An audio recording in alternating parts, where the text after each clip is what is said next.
Hey, everybody, welcome. We're going to get started a minute or so early today. So, we have a big show, and I want to make sure that everybody gets a chance to log on. Hey, it's your saltwater guide. I want to welcome everybody on Spotify, Apple, Megaphone. Thank you for listening to the show today. And those of you on all the other platforms, thanks for listening. This is a very important show because this has a lot to do with what we all enjoy doing, our biggest hobby, fishing. This show is going to be super important, so pay close attention to what Wayne has to say because you're going to get the real story. You're not going to get it through Dave Hansen. You're going to get the absolute real story of what's going on, what's coming down the pipe, and what we can do to save fishing in California. So with no further ado, we're going to bring in the man. I am so happy to have Wayne with us today. Come on in, Wayne. Let's get this show started. Let's let the people know what we got going on here. Come on. Hey, Wayne, welcome to the show. Welcome. Hey, Dave, how you doing? I am super excited to finally have you on the show because you are probably one of the hardest working people in California. And I have to thank you from the bottom of my heart because you know how much I love to fish. And because of all that everybody does on every platform, but you especially, you are tireless. You are out there every single day. So thank you so much for everything you do. And just to let everybody know who you are and what you actually do, because we have a lot of people watching the show today, just kind of give us a general of who you are. I'm just your MC behind the scenes at the shows, Dave. Right? I'm the guy on the voice and the mic that says, live, it's your saltwaterguide.com. Coming up next, put on your hard cats, fasten your seatbelts. It's Dave Hansen. Yeah, and here we go. That's how we announce it. Absolutely. And it's good. It goes good. And because of that, thank you again for that. Thanks for introducing me the way I should be introduced, right? All the time, Dave. All the time. So you want to know who I am? I'm Wayne Kotow, and I'm the Executive Director for Coastal Conservation Association of California. And what we do at CCA Cal is we represent the saltwater angler in California. Absolutely. And the whole movement is we're up against so much against us as far as fishing, and because of all the efforts of all the different groups, and maybe just explain to everybody that's listening all the different groups that are involved, because we know CCA, I talk about it on my show every single day, but there's other groups that are actually helping CCA and helping us to keep this fishing open, right? Yeah, we work with a coalition or a network of partners, and it's from every facet that we can get behind our organization, right? So on the fishing front, right off the bat, we work with the Sport Fishing Association of California, SAC. It's the sport fishing fleet. We work with the Golden Gate Association, right? The fishing group up in Northern Cal. We work with the spear fishermen, the dive, the fly fishing. You name it. Surf fishing. We try to pull all the groups together, whether it's private boat, public boat, six pack, it doesn't matter, because we all have to be on the same side of this fight.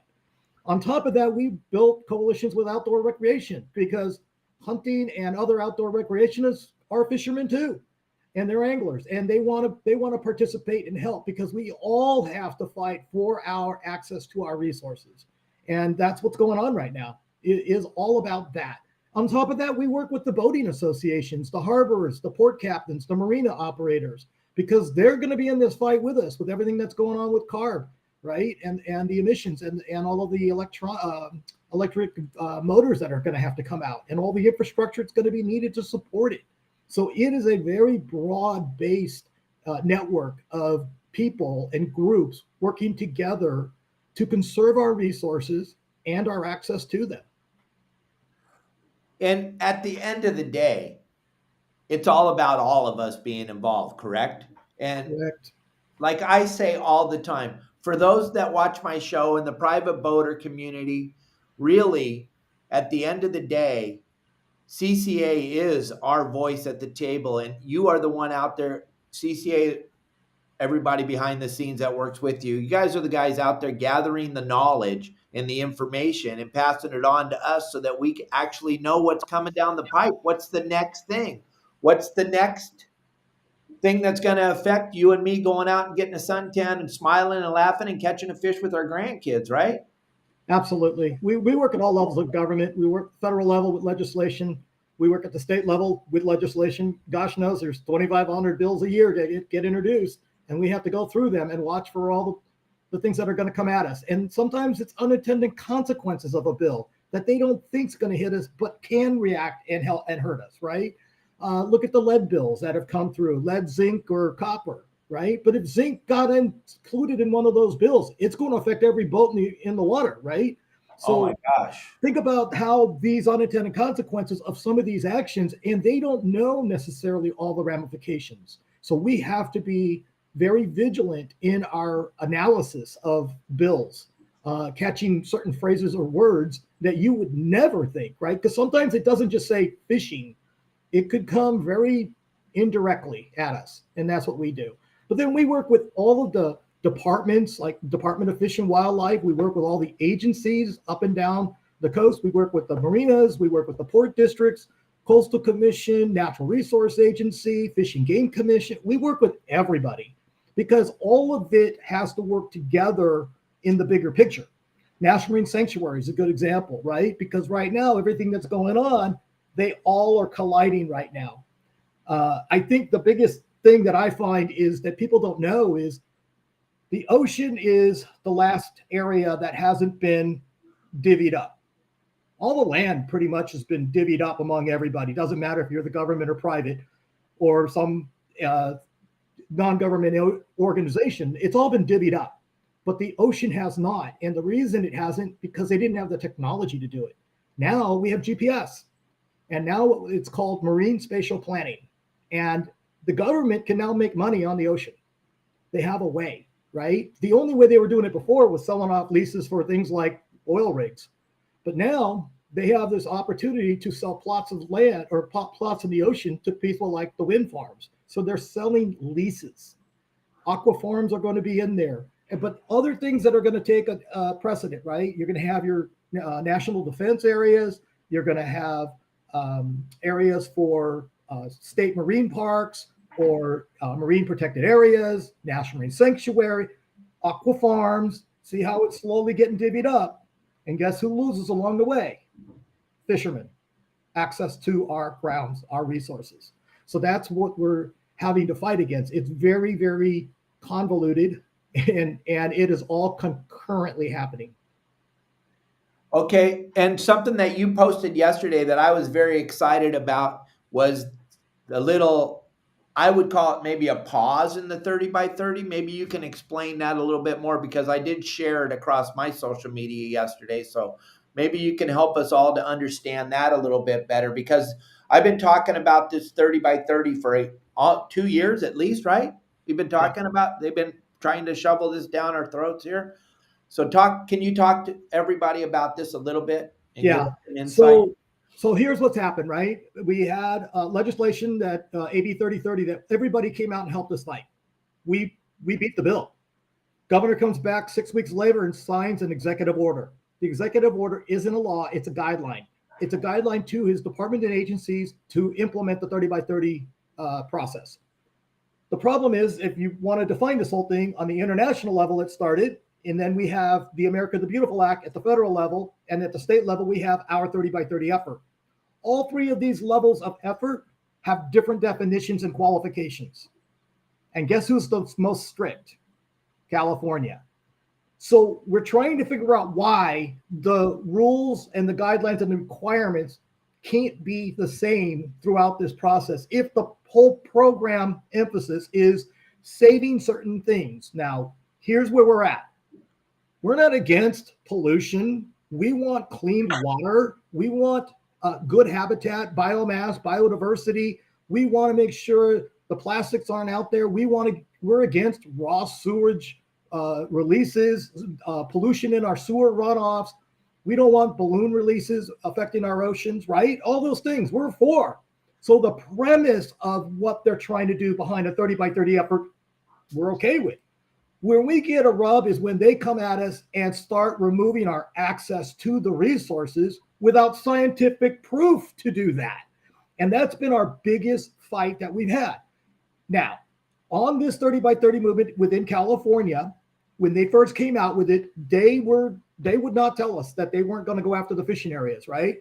So slowly but surely, we whittled them or talked to them, and now they have to find what is considered durably conserved or durably protected. We got a definition. And we have gotten them to agree that fishermen are not the enemy and that they are not using the 30 by 30 process to double the MPAs. Okay, so that's big. They did that. They had to come around slowly to say that. And that's what we're saying. Thank you, because we now aren't the only thing on the table to get the 30 by 30 done. And here's why. 124 MPAs are out there, and there's an MPA Decadal process review going on right now. That is a separate process with the Department of Fish and Wildlife and the Fish and Game Commission that will manage the MPA. We can talk about it as separate. For the 30 by 30 movement, there's things that they're going to do. They are going to, one, wait for that MPA Decadal review to tell them what the MPA is going to land like. They're going to look at other areas like the National Marine Sanctuaries and figure out if they can strengthen the biodiversity protections to get them included. That's big, because the National Marine Sanctuaries today are 41% of the state waters. Now, you can't add the 16% MPAs and the 41 because there's MPAs within the National Marine Sanctuaries, okay? But we will get there, right? If we can get those things qualified without losing more fishing access, we'd be okay with that. The other side is they want to have these things, they want to do this thing called enhancing tribally led stewardship areas. We don't know what that is yet. We're working on it, trying to figure out what that definition is. The last one is these things called OECMs, which are other effective conservation measures. Because we've been telling them all along that we do a lot of protections in our waters. You can't do anything in the state or federal waters without going through an agency, a council, a commission, a department. So they are 100% protected. The question is, will they qualify those efforts towards the 30%? So you hear what I'm saying? We've taken the focus off the fishing and moved it to the other things. Why? Because let's clean up the water, let's clean up the pollution, let's clean up the sewer, let's clean up the plastics. All of those other things, if we get them fixed, fix all of the California waters. We won't need all those MPAs and all that because we're cleaning up the problem. It's not, and none of that has to do with fishing. None of it. So that's why we're doing it. So if you look at it, what we're saying is we're not against the 30 by 30 movement in general for the premise of it. We're not against, we're thanking the councils, the OPC, Ocean Protection Council, the department, and those guys who have recognized our efforts that fishermen are not the enemy, but we are still going to have to fight because the special interests out there are still pushing for not only not fishing in those 124 MPAs, they want to double the MPAs. They're still pushing that problem. So we still have to put up a fight. Okay. Good news is our Fish and Game Commissioners, Department of Fish and Wildlife, and the Ocean Protection Council have all come out and said they do not have an appetite or willingness to go into that fight. That's good. So what we're going to talk about now is the MPA Decadal review, because that's where the fight has shifted to. So what we've got is that MPA Decadal review is on right now, and there's 4 major parts to it. There's research and monitoring, there's outreach and education, policy and permitting, and enforcement and compliance. What we're doing is we're taking those 4 pillars and we're breaking down all of the input, or the department is breaking down all the input, and they're putting them into buckets, and they're going to have to come up with this priority list of what they think they can handle. Because remember, the department and the commission only have limited staff. They're going through what they call the adaptive management process to what they think they can handle and implement on this next cycle. They will not be able to implement doubling the MPAs. They know that. So this is why we have to focus on the very certain areas. We need everybody's help out there, because as we go through these meetings or going into the meetings, because the first meeting will be at the Marine Resource Committee, what we call the MRC, which is a subcommittee of the Fish and Game Commission. It will be on July 20th up in Sonoma. That'll be the first time we all get in a room and start really hashing out details of the suggestions that have been submitted. Okay.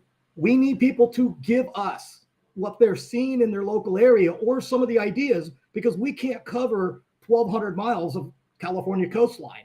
There's area specific things that are going to happen, whether like Dave and your sister would know about what's going on in Laguna, right? And the idea that they want to expand the Laguna MPA and keep it no fishing.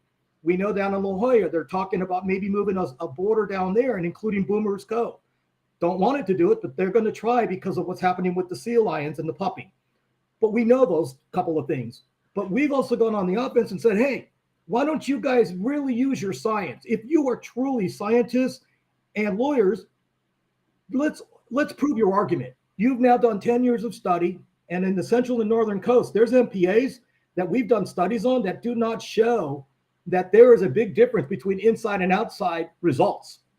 So if you really want to prove why you have no fishing, no take areas in those areas, open it back up and then redo the study and prove why you need to have the no take. And that's something that we're going to push on. Because yes, I agree there's certain areas because of density of fishermen, right? We just have density. And there is a big difference between inside and outside.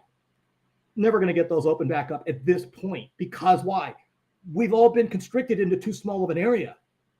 That's what's happened, right? We've had rockfish conservation areas, Calcutt conservation areas. We've had time-based closures, bag limits, right? And all of that pushed us, between that and closure of MPAs, pushed us into really small areas and made us fish and pick out those same stones over and over. But if we didn't have that, if we could spread the resources out or change the lines, deep waters 5 years, shallow waters 5 years, you know what I'm saying? Things that are creative, oh, yeah. You would have a rebuilding effort. The same principle of your MPA concept. It's an idea. It's been shot down, but it might get back on the table at some point, because the MPAs kind of can prove our theory out for us that if you do have closures, it can rebuild, right? These are management efforts that we need to work with our Department of Fish and Wildlife and those Fish and Game Commissioners to see if we can get them to bend. Now, good news is for our anglers, we've been doing a lot. We've been getting rewarded. People may not know, but Calcutt Conservation Area, 5,000 square miles out there, was shut down for 20 years. Calcutt got deemed rebuilt 70 years ahead of schedule. We have been working behind the scenes at the Pacific Fisheries Management Council, and they have now voted to open up that Calcutt Conservation Area after 20 years. And what we've said was we've agreed that there's 8 pinnacles out there that will have no bottom contact. In other words, like I guess the 43 is a good example. Right. We don't care if we fish over on the bottom contact of the 43, but we want to be able to fish pelagics through there. So as long as you don't drop a hook and you don't go ground fishing in there and have ground fish on your boat, you can fish over the top and go get pelagics on it, let's say, when we open it back up. It's at the approval process at NOAA in Washington, D.C. right now. But these are things that we've been doing behind the scenes efforts to help open things up. We're working on things like the ground fish for an in-season adjustment, working with all of the teams to get that opened up. These are things that we have to do behind the scenes, right? Working with our partners like SAC, with National Marine Fisheries Service, all the partners working together to get things done.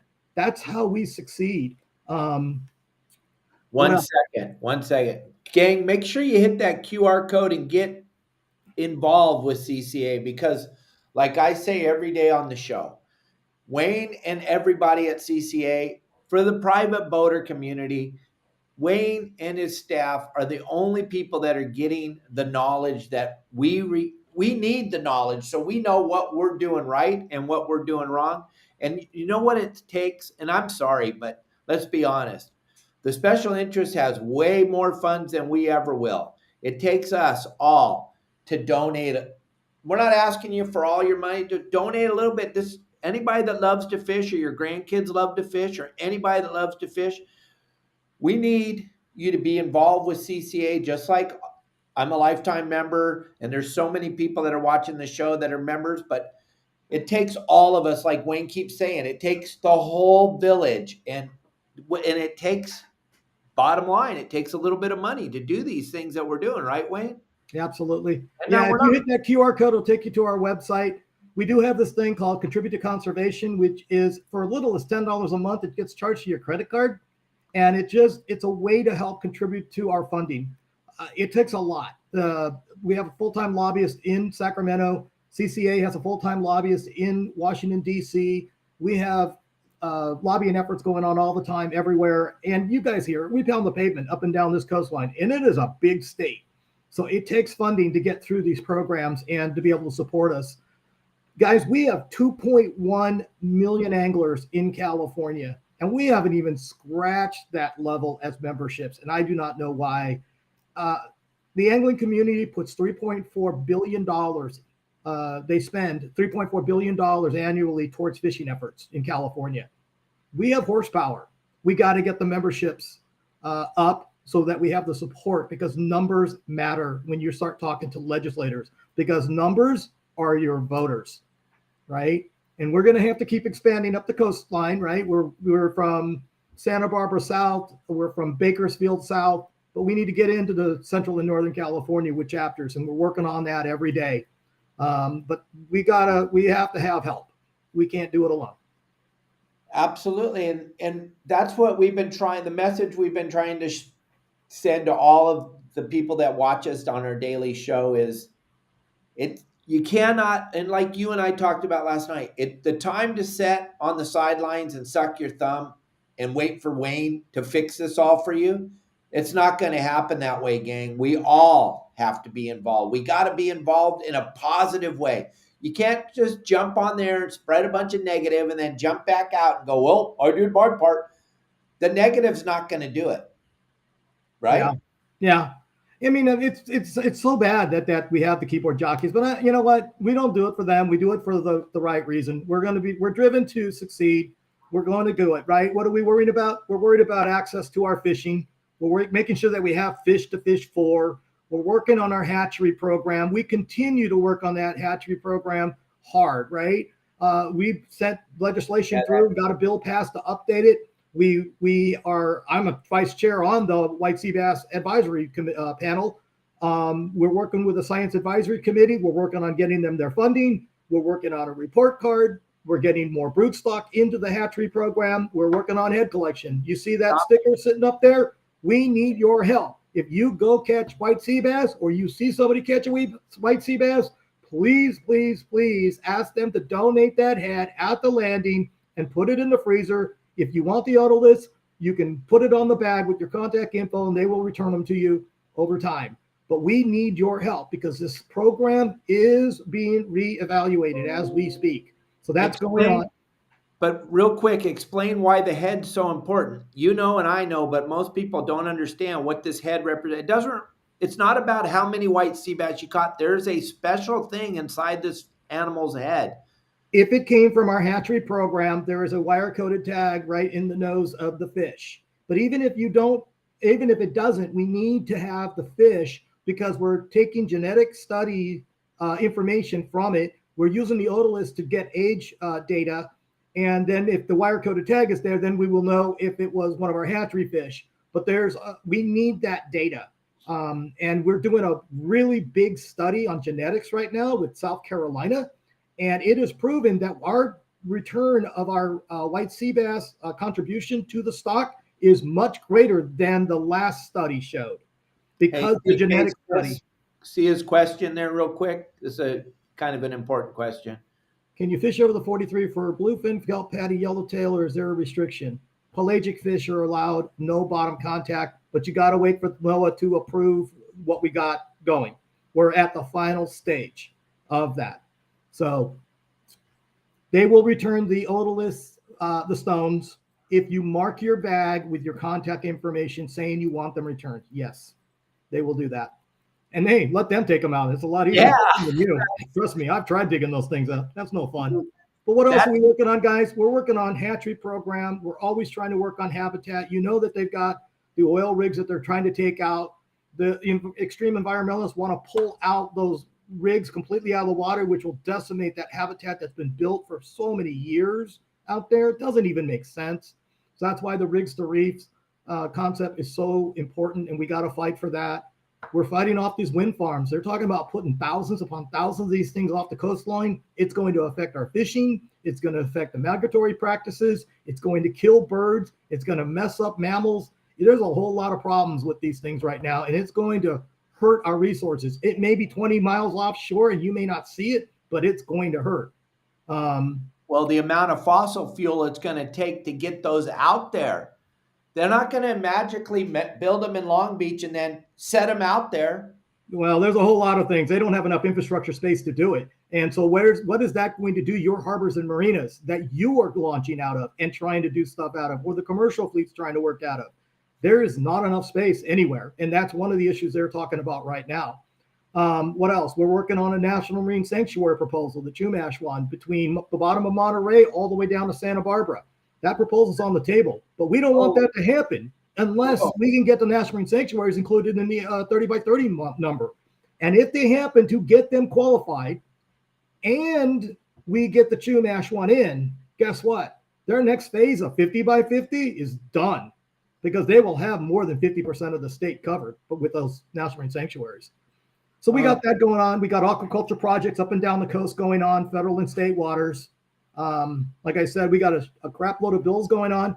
Guys, there's these processes of scientific studies, fish studies, that there's a program called CCFRP, the California Collaborative Fishing Research Project. And what they do is each of the geographic areas down the coastline uses one of the universities to go out and fish inside and outside the MPAs. And that's the studies that were used to evaluate what was going on right there. That was the studies that were used to go inside and outside the MPAs to see what was going on. They need fishermen on those boats. Why? Because it affects what they're finding and what they're saying.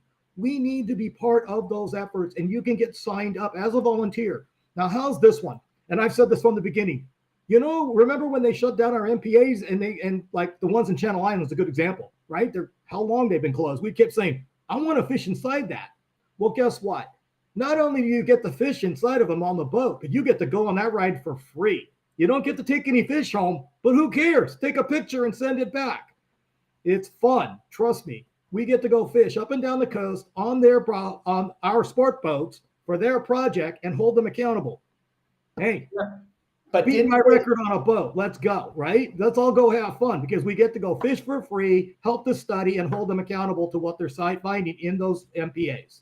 So, but didn't they mostly just take students though? They didn't take real fishermen. No, they take fishermen. We've been getting our volunteers up there, but they always need more volunteers because sometimes trips get canceled and they have last minute openings, or you get on the list and sometimes they just don't work out in your schedule.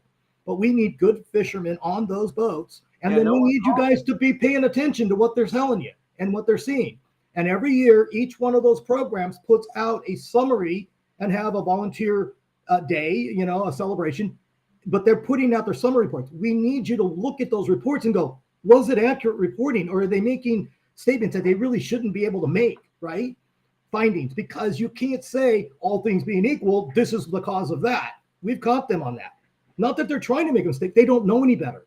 We're the anglers. We know what's going on in the water. We know how to fish. We know what you can say is cause and effect. Tim has a good question, Wayne, because this is something we've been talking about saltwater for the first half hour, but this 30 by 30 and all the other things, they want to close fresh water too, right?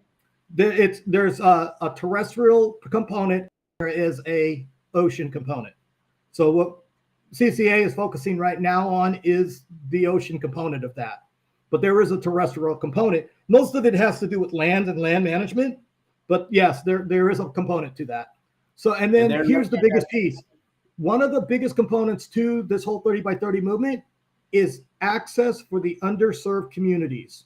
To get a definition of that and who should be included and what is considered access is something that we really need to push on. Access isn't about looking at it like an aquarium. Access should be about using the resources. And we have laws in our state about access to our coastline and the resources of the coastline that are ours as California citizens. So these are things that we're all working on. We go back to fundraising for CCA Cal. We do events up and down the coast, right? This weekend, we have a coastal social event at 22nd Street. And then we have the Dana Landing event coming up on Saturday, concurrent events, one in San Diego, one in LA. If you want to get on that, look it up. It's on our website, ccacalifornia.org. Like us on Facebook, follow us on Instagram. We have a banquet up in LA coming up in May 20th. That's coming up pretty quick. And we have a Kern County golf tournament on the Friday, the 19th of May. So we got a lot of good things coming up. Gosh, go up to our event page, either on Facebook or on our website, and, follow us along. You look at our events, we're trying to have fun. Trust me. I don't want to go to any more of the rubber chicken dinner events more than anybody. So if we're going to go and do some fundraising, let's go have fun. And that's what we're trying to do. So if you see where we're having our meetings, or if we're having our events, and you see the variety that we're trying to do, whether that is, casting contests or a fishing tournament or a charter or a golf tournament or whatever it is, we're trying to have fun. We did crawfish boils. We did a country dance. And we have join your local chapter, because they're always looking for ideas and they definitely need help. Right. Now, one thing a lot of us don't understand, and I really am not, these special interest groups that you talk about all the time. What are the, thanks, Jim. What are these special interest groups? What are they representing? What do they want to do actually? What do you think the bottom line is that they want to accomplish? They want to shut it all down. They want to shut us all down. They are the anti-fun police. That's what I think. For whatever reason, and here's something that I think has been kind of really bugging me personally, is that hunters and fishermen are the original conservationists. We take our money, we take our time, and we put our efforts behind it for the right reason. We believe in sustainability. We know that if we don't do these efforts, there isn't a future. And the only reason we work so hard is because we believe in the future for our kids, our grandkids, and their kids, that we want to make sure that these resources are available. But for whatever reason, some of these groups are hijacking our efforts that we have paid and put blood and sweat into, and they think they know better. They think that they have to take everything to an extreme, and we don't understand why, right? You tell me what crisis is going on in California that we don't already cover all of these 30 by 30 type concepts. What is not protected? What doesn't have protection? What is in crisis that was caused by the angling community, especially, right? Right. What part of fishing was so detrimental to the ecosystem or habitat that we are being discriminated on our access? That's been a big question that nobody can answer. If you want to talk about biomass issues, that's fine. But we talk about those in our fisheries management process. That's why we do that. We talk about science. We talk about our models and our take and our assessments and all those things, right? Yep. We want the future, and we take the hit when we have to. Whether or not we agree with it or not, we've shut down ourselves. Abalone, Boccaccio, Calcutt, you name it. We take up and down our bag limit. Sheephead, lingcod, all the time. We do these things for the right reason, with science-based approach to it. The question is, how can you generically tell us that you have to do all of these things, but everything that we've done in the past doesn't count? It doesn't make sense to me. It's a slap in the face. Well, something that my father used to talk about all the time was the commercial fishermen also.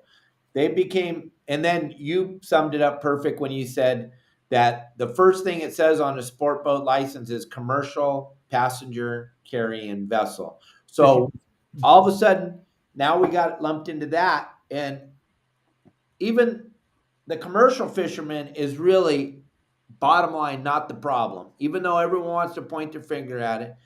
Because at the end of the day, and like we had Tommy Gomes on here a month or so ago, the consumption of seafood in California is not going down, it's going up.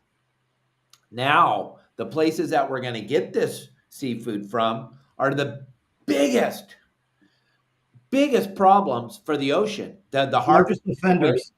The yeah, largest offenders. the largest. We're not regulating and fixing the problem. All we're doing is blaming the people that are doing the work and have the results of that work here, and they're not going over there to go fix the problem. We know the problem exists. We know where it exists, but they're not going over there because they don't have the, whatever you want to call it, the wherewithal to go and go do the real fight, right? Well, they don't want to see it. And the overfishing and the illegal fishing that goes on out there is not here. It's over there. So go over there and blame and fix that before you come and blame us, because we already tried to fix it all. And we do this every day. Right. And what I was trying to say was the more they take from us, the bigger the problem gets. The more they take, because you know what? When I go out to the restaurant, when I come up into Southern California, I want to have some shrimp. I want to have some sea bass. I want to have whatever kind of seafood I like. I love scallops. I love all that stuff. But we've made it almost impossible for anybody in the state of California to actually be able to harvest these animals for us to eat. So we get them flown in from country, or what Tommy says, the origin of the seafood we're eating.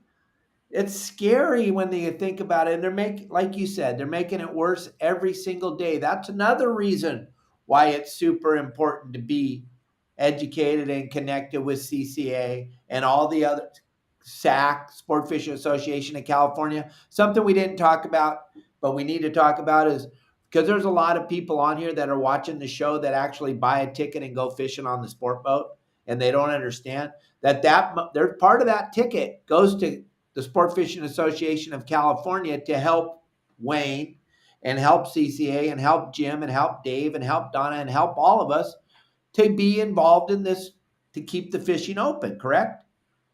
Not only that, Dave, we talked about the underserved communities.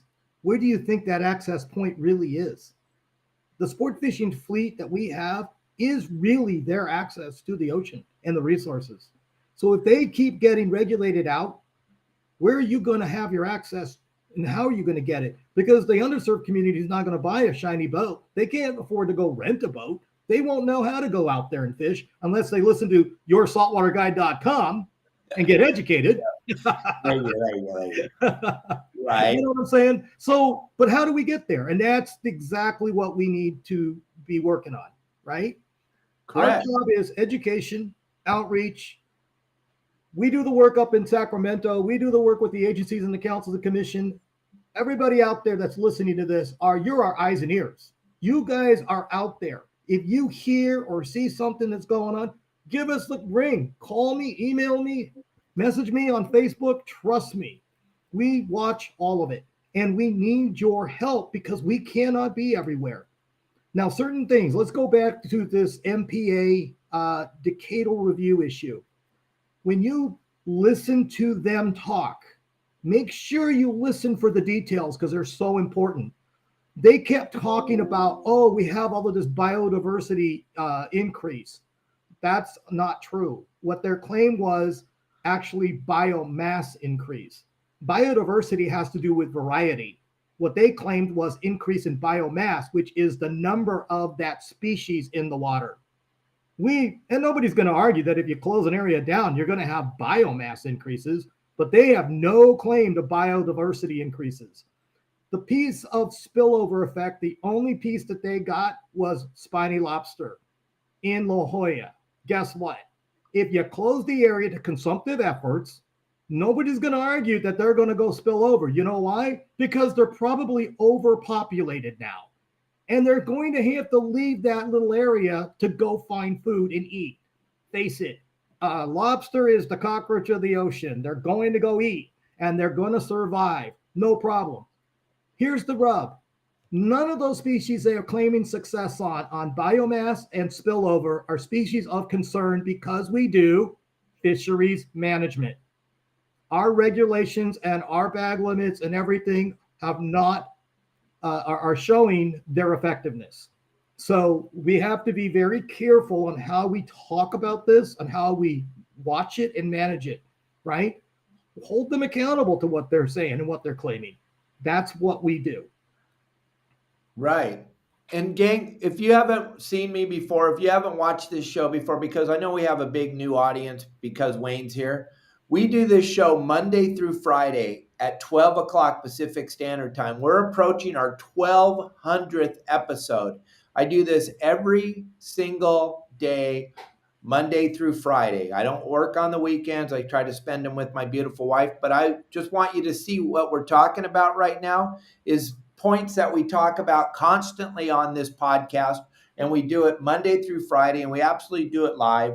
And I call Wayne, or when I say the wrong thing, Wayne calls me. But we are trying to make sure that we keep everybody educated, and it's super important.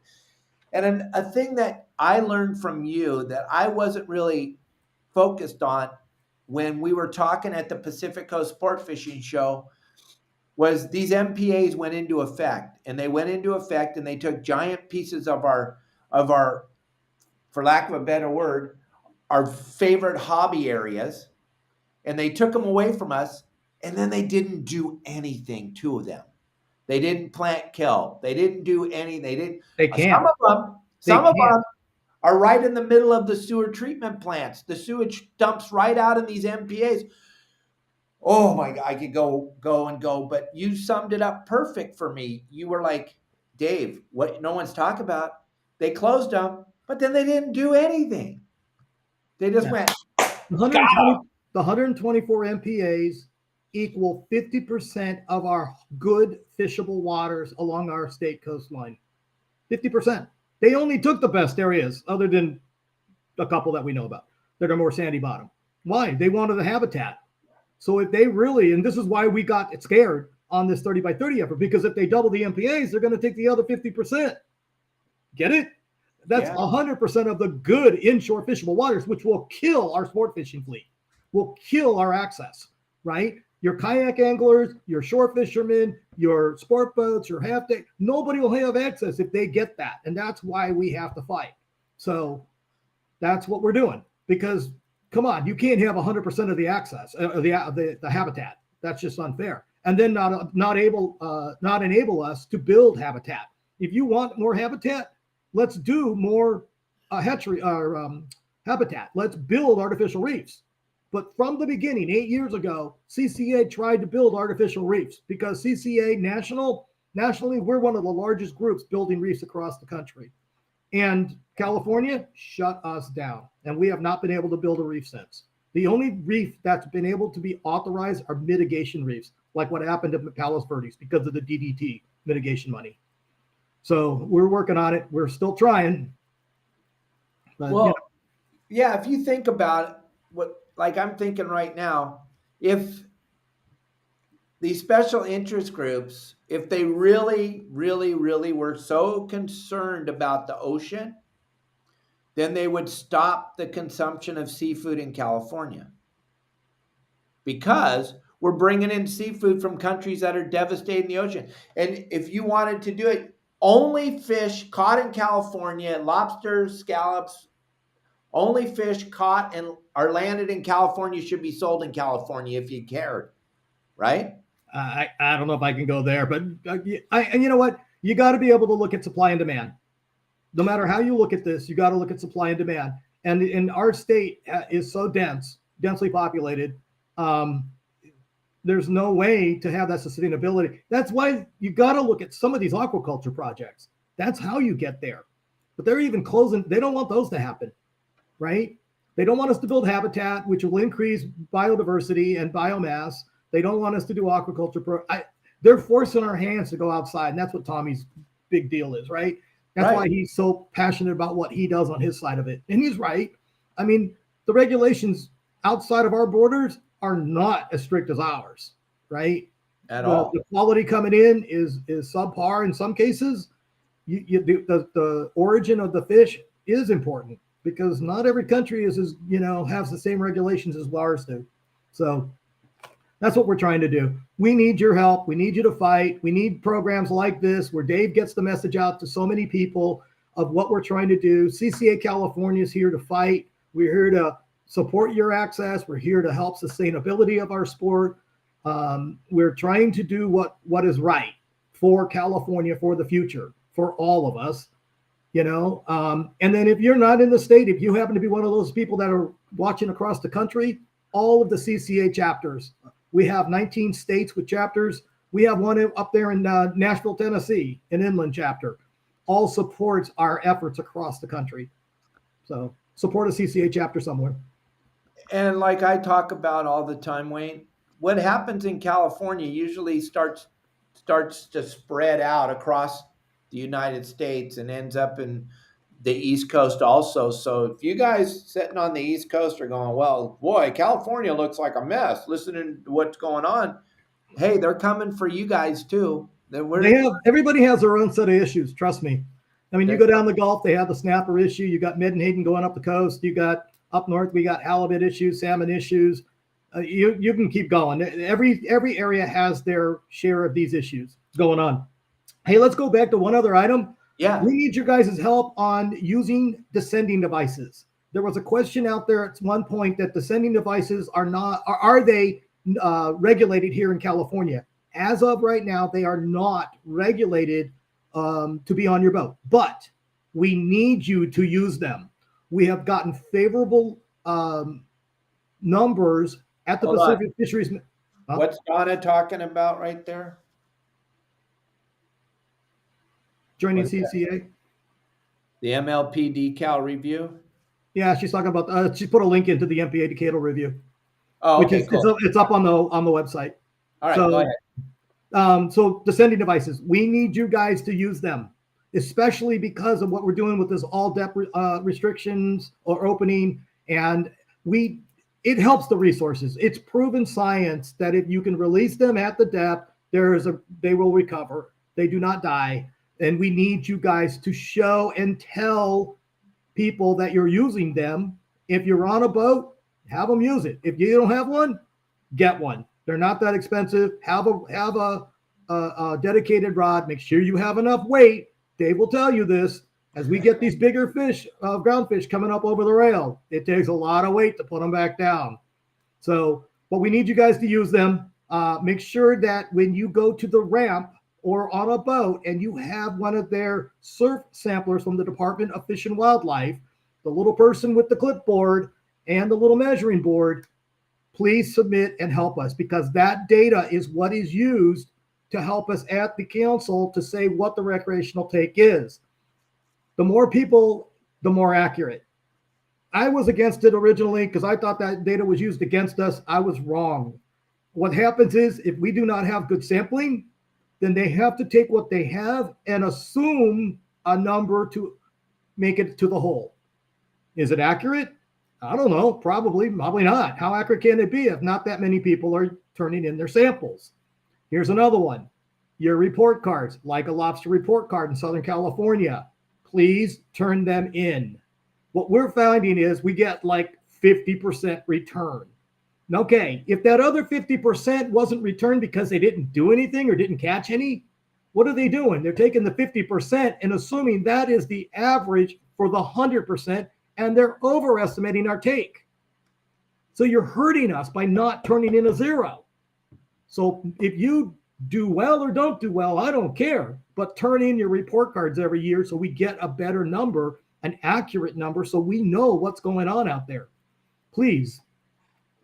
That's a good point, because I would say 9 out of 10 of the guys that are good fishermen that catch a lot of fish, when those clipboard people come, they don't want to be involved. So that is a good point to bring up, and we all need to be proactive on that. Wayne summed it up perfectly, but I'll tell you what, 90% of the guys that know what they're doing and actually catch fish every time, when that person walks up, they're like, nope, you can't check it. We don't want to.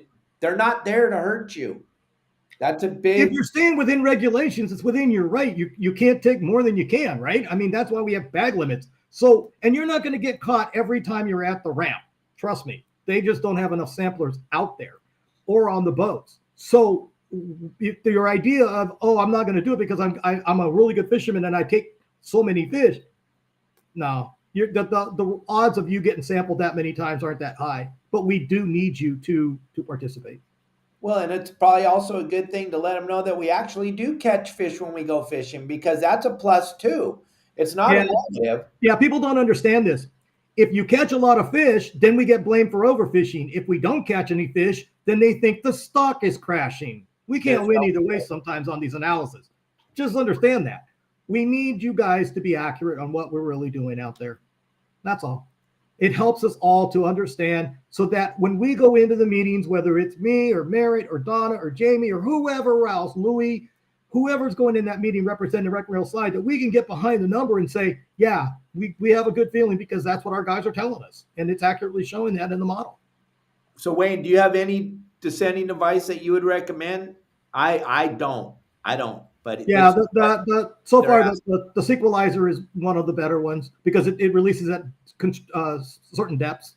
Okay. It's probably one of the more expensive ones too, but it's the right one, right? There's other ways you can do it. Guys have been using upside down hooks, crimping a barb and this and that, but they're not, it's hard to get them down because they fall off on the way down. Right. So the sequelizer actually pinches and then it opens up right at depth. And that's probably the best. There's a one that goes to 150 feet and there's another one that goes 100 to 300 feet. So and with all the efforts that we're doing to keep this fishery open, the worst look we could possibly have when someone comes sailing by on their boat or somebody comes by on their pleasure boat is seeing a bunch of rockfish floating around your boat. That is the worst look you could possibly be presenting. So absolutely, no, it's not required by law to have this, but if you're going to fish for rockfish, you better have one on your boat. Waste of resources. Don't waste resources. That's the worst thing that ever could happen to any of us. So a couple other things that are going on, guys. If you see somebody doing something stupid out there, you know that we have this thing called CalTip on the water. Do not approach people and yell at them. That's the dumbest thing you can do because you don't know who's on that boat anymore, and it's not worth it. There's a couple of things. One, there's an 800 number that you can call. There's tip 411 that you can text. But people don't know, but there's an app for your phone. You can just download it off the Play Store for CalTip. And that probably is the better way to do it because, gosh knows, we all do social media like this. We know how to take pictures. The first thing everybody does is pull out their phone and start taking pictures. Those are actually, video and pictures are good in this case because it's documenting what's going on out there. You get a boat number, a boat name, you get the people's faces, and what are you doing? You're starting the documentation process because there's not enough wardens that are going to be Johnny on the spot to get there. By doing it on the CalTip app, you can do this anonymously if you want. Type it in, what happened, send them the pictures, and it starts the file. And that's something that they need to help prosecute. We don't want people doing stupid things. Stupid things hurt everybody. It hurts all of our efforts. So let's be smart. Let's use the app. Let's promote the CalTip hotline, and the app, and do it right. Let's use the sending devices because all of these things are going to help our future for our kids and grandkids. That's what we're doing it for. Absolutely. And Tim, thanks, because I just got 2 texts about it too. And this is a hot button. And my dad used to say, we're not even allowed to talk about this when you go to Sacramento or you go to Washington. But you see what Tim's asking right now, Wayne. Yeah. Okay. So let's take this a little differently. I'm not afraid to talk about it. Okay. But let's talk it differently. So we have different groups within our commission and agencies. Some believe in preservation, some believe in conservation. Do not confuse those two things. Preservation is want you to leave it all alone. And that actually is what those MPAs have been set up for. You can't do anything in them, right? You can't take, and somebody asked about the replanting of kelp and sea urchin pools and all of that with the divers. But guess what they found? They wrote those rules so strict for us that it hurt them. So when the MPAs got hurt, the warm water blob happened, the kelp died off, the abalone died off, the starfish died off, and the purple urchins took over, What was the first thing they did? They screamed up and down, we got to go in there and call those purple urchins, those mean purple urchins, and then we got to go in there and plant kelp and help out. No. Hang on a sec. You set up a preservationist model. You can't go in there any more than we can. Well, we're going to pull scientific collection permits. No, that's not what a scientific collection permit's for. Sorry. And unfortunately, they got caught. Hopefully, they learned that management is the answer. We want to manage it. That's our whole premise behind what we do versus preservationists. Because preservation, there's winners and losers. Mother Nature will take care of it. Okay? So let's take that concept the next level. Sea otters are up and down our coast. The U.S. Fish and Wildlife Service did a study, and they're actually trying to convince people to plant and put out more otters up and down our coastline. If you look at the Department of Fish and Wildlife, they put an otter stamp fund out there. Okay, what is an otter? It's a rodent. It's a rodent in the ocean. It's like a gopher. Okay? Now, Monterey National Sanctuary right now has about 200 otters in it. Those otters are probably at their carrying capacity for the sanctuary, but they're not going to stop multiplying. And what are they going to do? They're going to decimate the invertebrates and the crustaceans. And they're not going to do anything about it. So what are they doing about biodiversity now? Winners and losers, remember that. So, but they won't let us go in there because they're pretty, they're cute, right? Same thing with the sea lions. This is where we're at. We can't touch them because of Mammal Protection Act and endangered species and all these other protections they put in place. But we have yet to be able to get them off of those lists and go back to management. So what's going to happen? The preservationist concept is going to go overboard, and there's nothing we can do until it's too late. I'm not wrong on this one, but what do we do? How do you fight it? Because, and here's my thing, okay? And I'll go back to something I said. This is personal. We love our cats and dogs. We do. But we spay and neuter them for the right reason, because we manage them as pretty and cute and lovable, and they're part of our family. We understand we need to manage them. Well, is that any different with a sea lion or an otter? Why does this concept not get through to people? So that's where we're a little stuck right now. We're trying to figure out, how do you go after it? And God knows that's a hot potato. You know it is. But let's be realistic on the science side of this. Let's look at the management side of it. Okay, we got so many balls in the air right now. Unfortunately, we only have so much personnel to go fight certain things. Right. That's where I'm at. I mean, personally, I believe that management is always the right effort. Now, we're not perfect on management, but we do the best we can, right? Yep, that's right. That's all you can do. But that sea lion topic is such a hot topic because they're devastating so much of the resources. We'll just take one harbor, Dana Point Harbor. We never seen them in there. And then all of a sudden they showed up, and now there is a massive population in Dana Point Harbor. And it is absolutely mind-boggling the amount of destruction that they do on a daily basis. The little bit of money that it would take to spade or neuter them would be offset so quickly by the amount of money that the county of Orange spends just repairing the docks on a daily basis, monthly basis. I'm not saying go out there and spade and neuter them all, but think about it this way. If say you have one that gets injured and they're going to take them into one of the areas for recuperation, right? Medical attention, it's kind of what you do, right? It's kind of like what happened with our cats and dogs that go in the pound, right? Or to a center. That's what they do. And at the same time, they could put a tag so we can monitor them too. There's a lot of things that we could do, we should do, but we can't do right now. So just think about that as we go through these efforts on how do you convince people of the management side of this? How do we get them away from the preservationist concept to a conservation process? Management, right? That's what we're doing. And again, remember the first thing I said, fishermen are not the enemy. Conservation is part of our name and what we do. Conservation, along with responsible and sustainable consumptive efforts, can coexist. Those are very important things of statements that we need to keep working on. So again, last thing I'd like to be able to talk about is we do a lot of good. We take kids fishing. We take our people out, right? Our vets. We give back to the community more than anybody. But we don't do a good enough job tooting our horn, guys. If you have a fishing organization, you have a group, you take people out, please get that advertised. Bring out your legislators, bring out people that can help advertise it, because people don't know you're doing this. And we need that positive press. People don't know you're doing it. We do it for the right reason, and we don't like tooting our horns. We just don't like doing it. But we need it right now.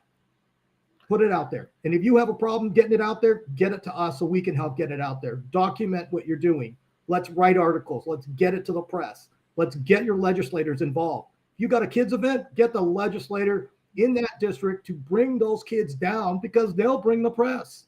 You got a vet thing coming up, get the legislator to come down. They will participate. They want to do that. And that's important. Absolutely. And Jim, perfect. Thank you. Like Jim's saying, and we need to wrap this up because I know you're busier than heck. And I told you an hour, we went over a little bit of an hour.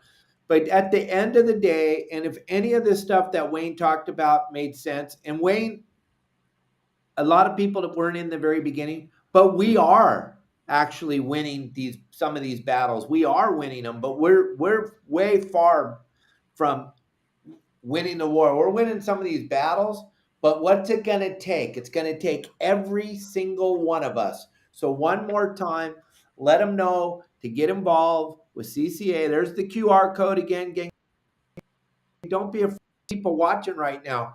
Grab that QR code, get involved. If you're not involved with CCA, you don't have a right to complain. You don't have a right to go on any social media and complain about anything because you're not helping. Yeah, join CCA California. It's ccacalifornia.org. You can join us, like us on Facebook, follow us on Instagram, participate in our events. Come out and talk to us. Come out and enjoy our time with you, right? That's why we do the events, and help us fundraise. Contribute to conservation is our easy way to get in. And as an individual, you can do as little as $10 a month, up to whatever you want to put on your credit card every month. We also have one called Annual Financial Sponsor. If you're a business and would like to write us a check for donation, write us a check, Annual Financial Sponsorship Program for CCA California. And like I said, come out and enjoy fun with us. Talk to us. If you have anything that you see, hear, notice, please let us know. You're our eyes and ears. We're doing it for you. Absolutely. And check out the Pacific Sport Fishing Alliance. If you have somewhere you want to go fishing, bucket list fishing trip somewhere, check out Pacific Sport Fishing Alliance. They're a big supporter of CCA.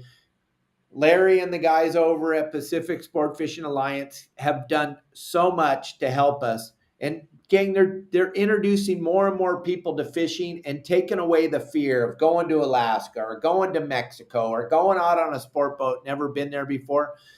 Check out Pacific Sport Fishing Alliance. Grab that QR code too. Larry and the guys over there are super important to CCA. He is helping. He's always at all the fundraisers. He's always there to try to help. So just go there and check it out. If you have any questions about fishing in a foreign country or anything, any type of fear going to Alaska or on a sport boat, he's breaking it down and making it super easy. Right, Wayne? Absolutely. Good guys. All right. Well, thank you very much, Wayne. Anybody that didn't get your burning desire to ask Wayne a question, you guys can send me your questions at 949-374-0786. And if it looks decent, I'll send it to Wayne and we'll try to answer the question for you. I want to thank you, Wayne, very much. This was super informative. You blew the roof off for me and my people, man. This was incredible. Thank you for your time. I know your time's super valuable. For you to give away an hour of it for my silly show, I appreciate it. Yeah, I appreciate you, Dave. I appreciate everybody that's out there listening and following us. And again, share this, let people know. If you have questions, get a hold of Dave, get a hold of me. We answer it. I watch the social media posts. I have my own Facebook page. Yep. Yep. It's get a all hold of us. connected. Everything's connected. We're all connected. We're all trying to keep this thing open for all of us. I want to be able to take my granddaughter fishing. She's only 7 months old right now, but I sure hope that in the next 2 years when she can go out and stand on the boat, we have somewhere to fish, Wayne. Oh, I'm with you. I got a grandson that's only 2 months old, and that's my goal. Yeah. So I'm with you, Dave. And my dad, that was his deal. He wanted to see his grandkids get to go fishing and his great grandkids. So Absolutely. it's super important to both me, Wayne and I hope it's important to all of you. So please get involved with CCA. It is so important to all of us. Thank you very much, Wayne. Thank you, everybody, for watching the show. I'll see you all on Monday. We'll have another great show for you. And we're bringing in a special guest on Tuesday. We're bringing in Rusty Padilla from the Freelance. He's going to be our special guest on Tuesday. And then hopefully Rod Halperin and the guys from War Heroes on Water are going to try to join us on Friday. So thank you, everybody, very much for watching the show. And we'll be back with you on Monday. Thanks, Wayne. Goodbye. Thanks, Dave. Don't forget, your saltwaterguide.com.